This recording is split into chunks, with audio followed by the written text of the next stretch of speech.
All right, so we've been talking a lot about the angles that form when we have two parallel lines that are being cut by a transversal. Today, we're going to talk about the angles that are formed by a shape.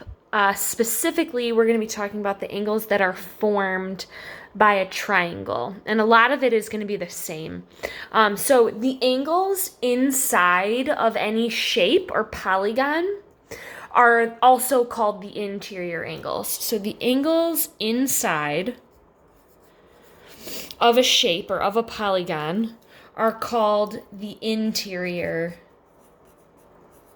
angles. And those are all the angles that we're really already used to working with, right? So if I were going to ask you to find the angles of this triangle, you would probably tell me, here's an angle, here's an angle, and here's an angle, and you'd be totally correct. Those are all of the interior angles because each one of those are inside of this shape. They're within the triangle. So those are the interior angles of this polygon. And do you know what is the sum of the angles of a triangle? Like, do you know all of the angles of a triangle, the inside angles, should all add up to be what?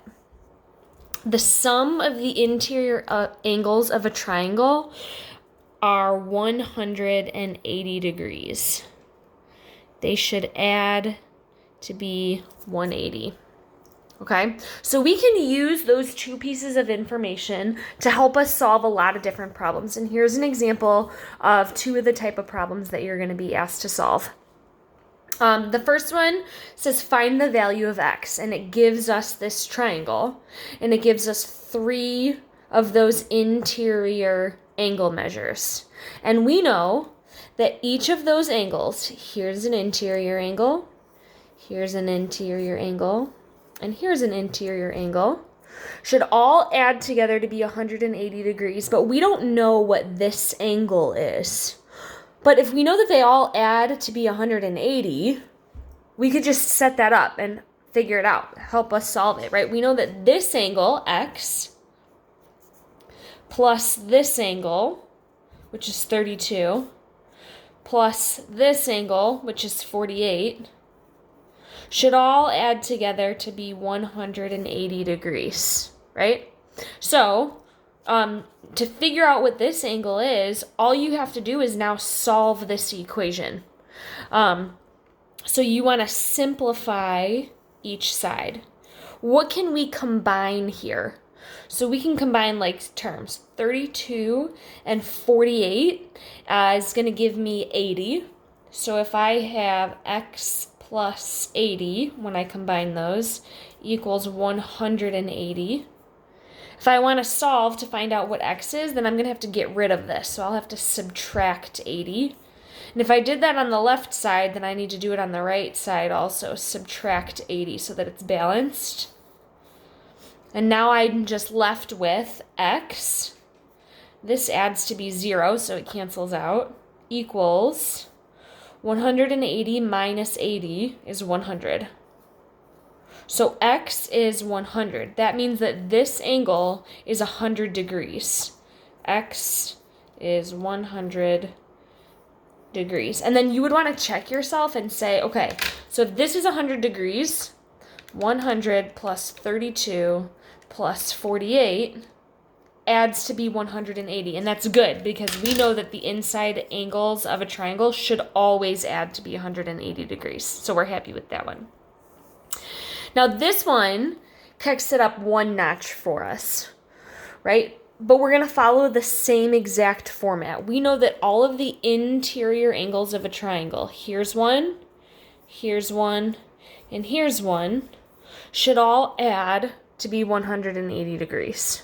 So we're going to follow that same method. This angle tells us is x plus 28. So I'm just going to leave it exactly as it is. X plus 28 is this angle. Plus this angle, what does that mean when you have just a box there? That means that it's 90 degrees. It's a right angle. So I'm not going to write plus box. I'm going to write plus 90 because this angle is 90 degrees. Plus this angle, which says is x. That should all add up to be 180 degrees. Okay? Now we're going to do the same thing. We're just solving an equation here. So we have to simplify this side of our equation. What can we combine here? That's what you want to ask yourself. We can combine like terms. I can combine my x's. 1x plus 1x is 2x. And I can combine my constants. 28 plus 90 is 118 equals 180. Okay, so now I'm trying to get x by itself. So if I want to get this x by itself, the first thing that I need to get rid of is this 118. It's being added to the x. So if I want to get rid of it, I need to subtract 118. If I do that to the left side, then I need to do it to the right side also to make sure it's balanced. Now just rewrite what you're left with. So nothing happened here. I have 2x. This cancels to 0.